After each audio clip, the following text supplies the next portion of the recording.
At the beginning of May, I was sending out photographs to Topping & Co, who are a bookseller, and they have branches in Edinburgh, St Andrews, Ely and Bath. A month ago I was sorting out the publicity for them so they could put a thing on their website. So that was nice, very exciting. The next thing I did was hunt down another artist estate, because for our, let me just check, our November book, I know the image I want to use, and I had no idea how to find the artist estate. It's a really well-known artist from the 1920s, 30s, 40s and 50s. Could I find the estate? I was boggled. So then I asked a friend of mine who runs Mary Evans Picture Library. Her name's Lucy Gosling.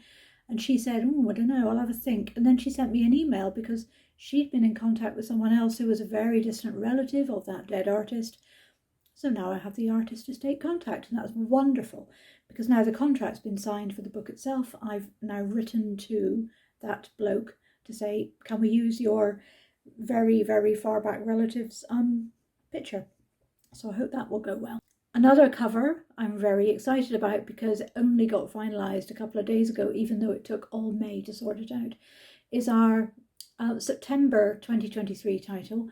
It's a joint biography of Hilda Matheson, who was, sometimes she's called the First Lady of the BBC. She was the first talks director for the BBC in the 1930s under Sir John Reith, and she was one of the most senior women in the BBC at the time. She was a trailblazer. But that wasn't all she did. She worked for Lady Astor, who was the first woman Member of Parliament a decade earlier. She was secretly involved in intelligence towards the beginning of the Second World War. She died during the war during an operation, which is just so sad. She was a very young woman when she died. And culturally, she's interesting because she was one of the many lovers of Vita Sackville-West. So I found this biography of her, which was self-published by a very knowledgeable man about 30 years ago. And it took me a long time to track it down, but then I did track him down, and that's great. And I'm going to publish the biography again. It's just a bit short. So I've commissioned a really, really long essay, or a very short book, a novella, if you like, to supplement what he wrote. So this book's coming out. Michael Carney and Kate Murphy are going to be the joint authors of this modern new biography of Hilda Matheson. And we got the photograph for the National Portrait Gallery, and it's just gorgeous because it's a Howard Koster photograph, which is really good. He's a seriously good photographer of the period. And it's got this gorgeous, gorgeous dog on the cover. This dog was called Torquil. He was a present to Hilda from Vita Sackville-West. And it's just a beautiful, beautiful cover. So we're really, really pleased about that. I had a really nice breakfast, not a lunch, but a breakfast, because my friend Becky, who works for Curtis Brown, she runs their heritage division. She was coming to Bath for a meeting, so we had a meeting before that, which turned out to be a breakfast, because I was just coming away from something and I needed some food.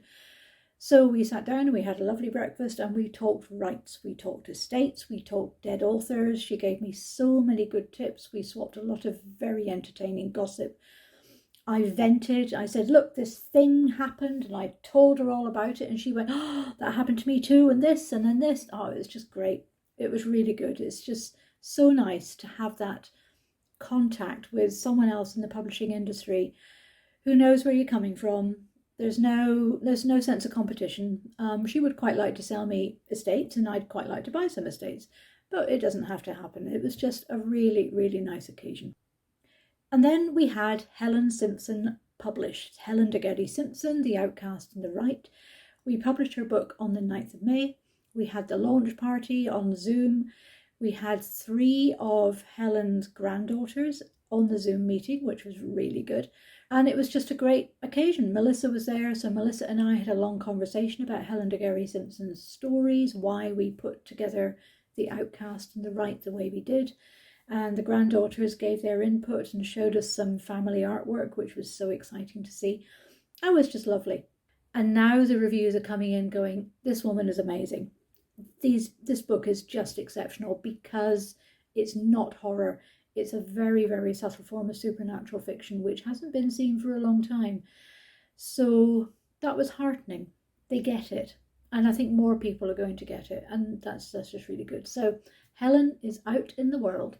and that's just lovely. I spent most of May not writing an index, but assembling and updating and polishing and adding a bit and checking the index for our biography of T.H. White by Sylvia Townsend Warner. And it's a little bit daunting because I'm assuming that Sylvia Townsend Warner herself created the index or certainly approved it. And here am I wading in going, that we don't need that, but we need a lot more on this, and these have been completely missed out. We have to put these in.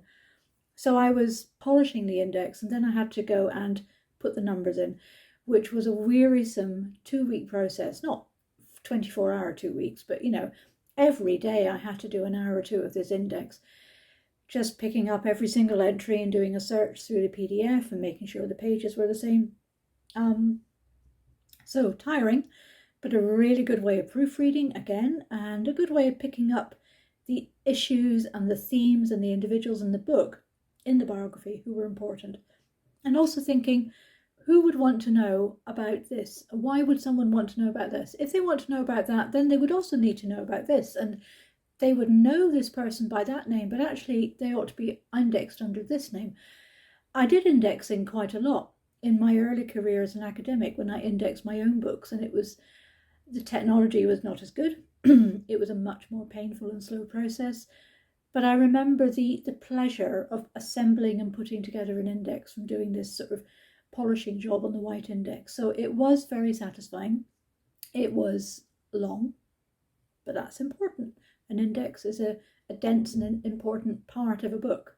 So if you're going to do it, you've got to do it properly. We had some really, really good publicity in America. Madison St Books, which is a bookshop in Chicago, have this thing where they adopt an independent publisher for 8 weeks in a year and feature the books in their social media and their online publicity in their newsletter to all their regular customers.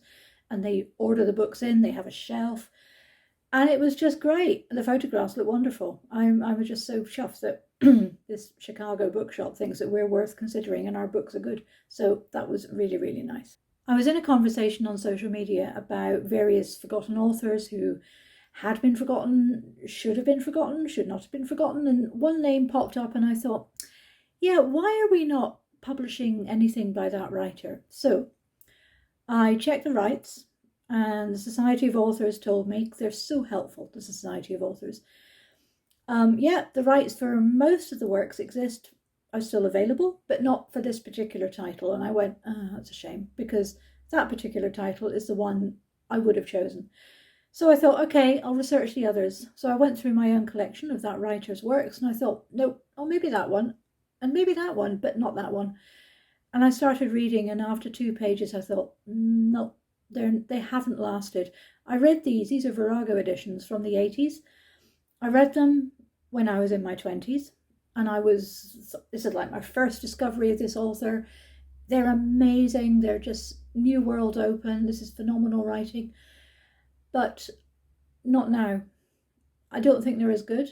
I think they're overwritten. I think they're just too much, and some of the vocabulary is problematic. I mean, some single exceptional examples, you can delete a phrase and it won't make a difference, or you can put a note in the notes saying, well, this word was used all the time and we now find it very insulting, but we have to leave it in because that's what the author wrote. But I just thought, no, I can't. And then I thought, well, I'll give her one more try. I'll pull out a book from the London Library by this author that I've never read, but from my reading around is considered to be one of her really good ones, and it's post-war. I've not read anything of her from the post-war period, so I ordered it up and I read it, and it was good, but I skimmed the last third. It just wasn't that good. So I said no. This happens so often. I read so many, or I taste so many authors and their works, and really 9 times out of 10 in the first 2 or 3 pages I go, nope, not gonna work, can't see that selling, really don't think I'm going to get behind this. So that's a pity, but you just got to do it. Otherwise, how am I going to publish books if I don't keep trying the waters, testing all the time? So didn't say yes to that one.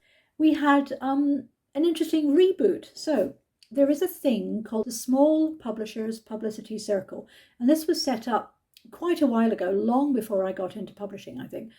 And I was invited to join by someone who knows us, and that was delightful. And they had these monthly or bi-monthly meetings online. We'd discuss, we'd chat, we'd share tips. Some of them had speakers, but I wasn't there for that. And then the woman who ran the group, or at least coordinated it, she decided she was stepping back from publishing because she'd won a really prestigious translation prize. So she was going to redirect her energies to becoming a full-time translator. So the circle kind of went flump. And then someone from Jimena from Daunt Books got in touch and said, should we reboot it? And I said, yes, let's do this. So I've revamped the mailing list, and Jimena is going to be the one organising the meetings. So we're going to start the meetings up again. We've got a mailing list of about 30 people, and that's really nice. Many of these people I will never meet. A lot of them are in London. A lot of them are not in London. They're elsewhere. One or two are outside in Germany or somewhere. But we all have this thing in common. We're very small publishers. We're independent. We have almost no money. We are scrabbling for the newsletter publicity, for the mass media publicity, for sales. And we all have the same problems. We are panicking about the price of paper, it's almost doubled in about 6 months because of the war, because of Brexit, because of appalling economic conditions. And small publishers go under. And we're really worried. So to have this sense of unity, this sense of we're not isolated, we can talk to each other and worry and share solutions and share publicity and do things together. So being part of this circle is really nice. I really value it. So it's nice to be able to put the mailing list together and get it going again. And in the end of May, we went on holiday. It's quite difficult for me to go on holiday because I have to be physically separated from my laptop. And to be really on holiday, I have to be physically separated from my phone. But it was a good holiday because when I came back, I could not understand many of the notes that I'd made. And that took a bit of detective work. Now, what did I mean by this shorthand? Sort out HRT tagging for DD. I have no idea what that means. I wish I knew. Maybe I'll find out. And if I do, I'll let you know. Bye-bye. Want to see more from us? Let us know in the comments below. And don't forget to click like, subscribe, or new content alert.